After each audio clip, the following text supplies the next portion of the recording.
Quel est cet homme qui se tient majestueusement sur la place nationale diepoise? Facile, un des mousquetaires d'Alexandre Dumas, avec son chapeau à plumes et ses bottes. C'est effectivement un militaire, mais observez l'encre couchée derrière lui. En effet, comment ai-je pu la rater? Je vous le donne en mille, il s'agit d'un marin, plus précisément d'un corsaire.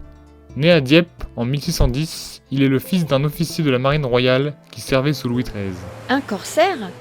Il participe à la guerre de course pour le compte de l'État? C'est exact. Très tôt, le jeune homme est entré dans la marine. En 1627, il navigue à bord du bateau armé par son père, et il participe l'année suivante, à 17 ans, au siège de La Rochelle, dans la flotte du roi de France. Pas mal pour son âge. Dans la famille, tous sont marins. Notre personnage est l'aîné d'une fratrie, il a 2 frères, Étienne et Jacob, également corsaires. Je vois, une famille liée à la mer, à la guerre de course. En effet, durant la Fronde, le jeune officier soutient le jeune Louis XIV. À cette occasion, il est anobli baron d'Indray. Si je me souviens bien, la Fronde, c'est l'événement où les princes contestent la légitimité de Louis XIV, encore enfant, alors trop jeune pour gouverner et être sacré.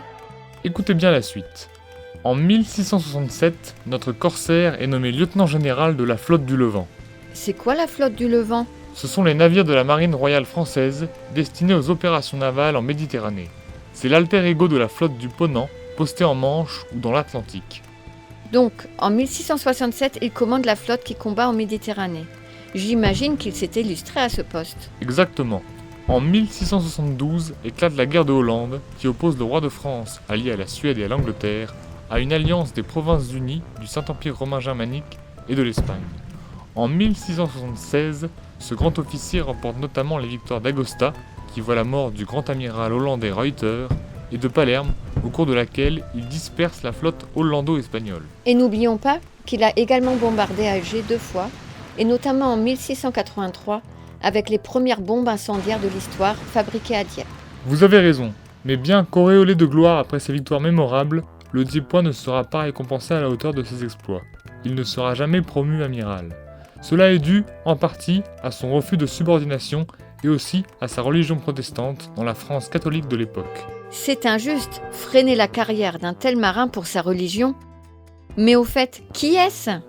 Abraham Duquesne! Mais bien sûr, le vainqueur de Ruyter. En 1685, 2 membres de sa famille abjurent leur pratique du culte calviniste. Enfin, durant l'année 1686, Abraham Duquesne quitte la marine et, 2 ans plus tard en 1688, meurt d'apoplexie.